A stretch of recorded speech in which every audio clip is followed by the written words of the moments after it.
the camera system of this local gas station spotted the most peculiar thing.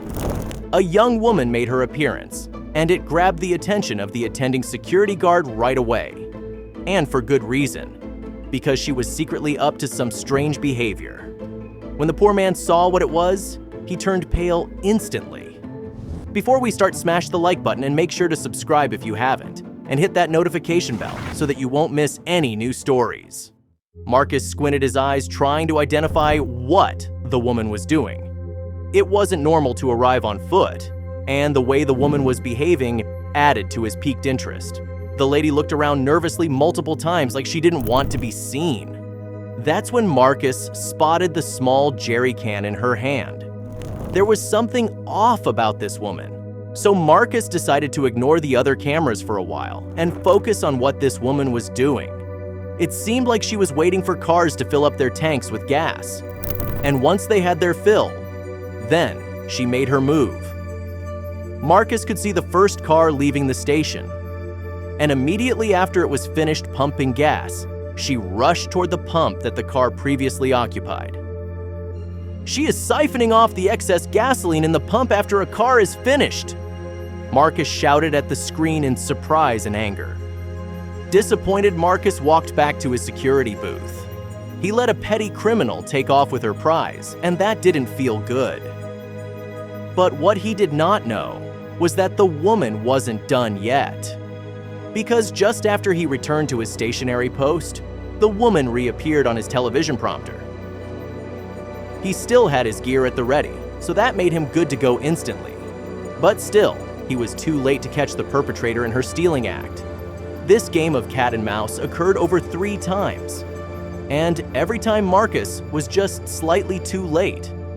He had to devise another plan. His constantly missing his target made the security guard fill up with anger. He knew he could not go back and repeatedly make the same mistake.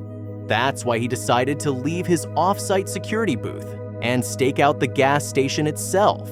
And it turned out that this plan of his was the best thing he could do, because after about an hour of waiting, it all came to fruition. He watched his monitor like a hawk, and eventually, he saw the mysterious woman appear on screen again, and she was oblivious to his hidden location. She walked up to the gas pump to steal some more gasoline the pump. But this time, Marcus was ready. He saw her coming and had all of his equipment with him from the start. He got on his feet, ready to strike at a moment noticed. But then he realized something. He had to catch her in the act. Even though she had committed this crime multiple times already, he felt like he had to catch her in the act this time. He needed ultimate proof. So he waited for her to grab the hose and fill up her jerry can, his eyes glued to the screen.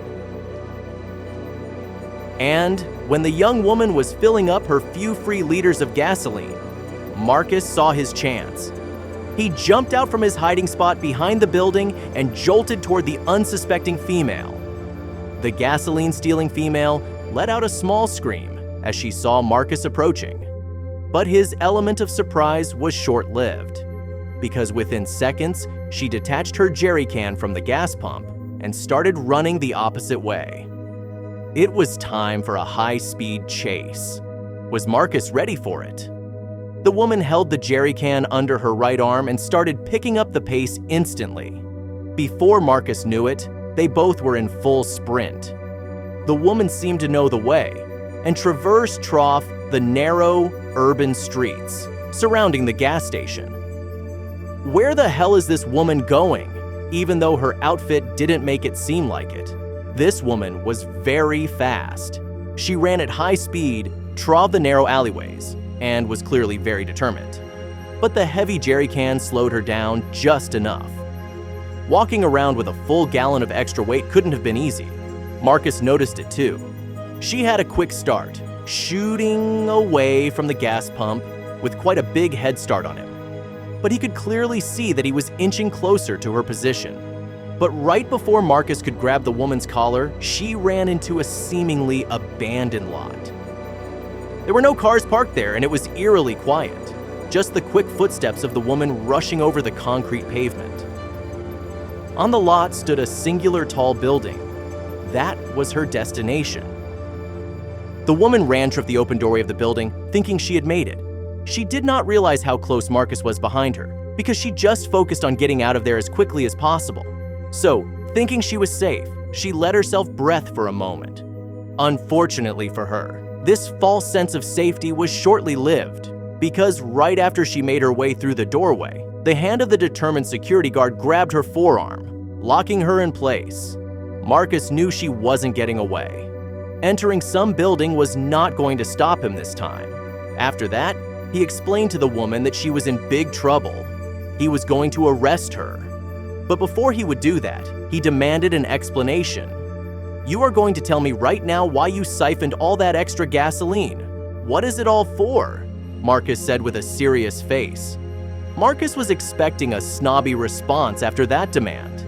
But to his surprise, he got the opposite reaction. The young woman started weeping softly and brushed away a tear with her free hand. The act of crying caught Marcus off guard, and he even loosened his grip because of it. You might expect the woman to run away again. Marcus losing focus and loosening his grip certainly gave her the opportunity to do so. But the woman tried another approach. She put her hand on his shoulder and asked Marcus to follow her. There was something he had to see. The woman's touch made Marcus shiver. He didn't expect this criminal to have such a gentle touch. It caught him off guard. But guarded he did remain. "What do you want me to see?" he asked her. They took some more steps forward, and that was when Marcus noticed that the vibe in the room started to change. The backside of the area was shrouded in shadow, and Marcus could hear voices coming from that part of the room. "Who is there?" Marcus asked the mysterious woman. The woman pointed forward, and then Marcus saw it. The floor was filled with large mattresses. Food cartons were scattered all over the room, and when he looked to his right, he even saw a cooking setup. But this one was made out of empty bean cans. What is all of this? But the biggest surprise was yet to come. Because after that realization, dozens of people emerged from the shadows. They were all of them covered in dirt and had raggedy clothes. Most of them were shy at first, but after the woman nodded her head, they came over to greet Marcus. Initially, Marcus wanted to stop the little girl from running away with the gasoline. "Stop right there, little girl. Give that back to me," Marcus demanded. But before he could reach out and grab the jerry can for himself, the woman stopped him and started talking. "Don't do this. I can explain everything," she said. She started out by saying that her name was Amber. It was good to finally put a name to the face. "But Amber, what is all of this?" Marcus asked. Amber explained that many of the homeless people in the city were living inside this very building, and that was not without reason. Amber said that this building was the very last place where these people were able to go. The city has been focused on its rich and privileged people for years, leaving the less fortunate families to fend for themselves. These people begged the local government for shelter, but were refused time after time. Marcus had been angry and determined to make an arrest the entire time. But now, for the first time, he could feel his anger slip away. It gave way to understanding and sympathy. He still did not understand why Amber needed to steal that gasoline, the thing that started this chase in the first place. A metal sound was heard in the distance, and suddenly the dark room lit up. You see, that gasoline fuels a large portable battery that provides power and heat to this entire floor. The little girl must have made it over to the battery with the jerry can and powered up the device again. Marcus now saw all the homeless people in the room clearly. The woman explained that even though it was fine during the day, this place got really cold during the night. Marcus stood there with his mouth wide open. He now finally understood and realized that these people were in desperate need of help. They couldn't live without warmth, and this city wasn't going to give it to them out of the kindness of their hearts. But still, One question remained to be answered. If fuel was the only thing that Amber needed, she could have simply bought it like normal people would have, right? So why didn't you simply do that? Marcus asked. That way the homeless would have been helped, and Amber wouldn't have done anything wrong. But she had an answer to that. But it wasn't just time that Amber donated to these people.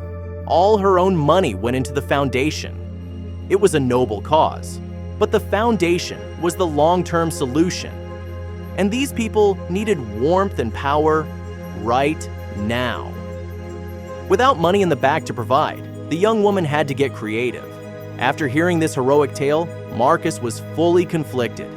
He got why she did what she did. These people desperately needed help and she was giving it. He couldn't take that stolen gasoline away, but he also couldn't let Amber keep stealing from the gas station. That would make him the worst guard ever. That's when Marcus decided to do something totally out of character. He was normally a guy who lived in the background, only stepping into the spotlight when it was a last resort. But these people needed help now. He offered to buy all the daily gasoline they needed. But he also did something else. The humble security guard decided to start a community drive at the gas station where this all began. Here, people from within the community itself could offer their help a little bit at a time. And all proceeds would go to these families. And wouldn't you know it? It became a hit success. Within weeks, the local community picked up Marcus's initiative, and the word spread like wildfire. His gas station was visited well over 4 times more than the second most popular one in town. And the donations just kept flooding in. "I still have a hard time believing it," Marcus said, smiling. At this moment in time, the gas station has already gathered enough money to provide the families with a year's worth of power. But why stop there? Marcus has promised to keep the community drive going for as long as needed. Who knows where this could go? It's time they get a second chance at life.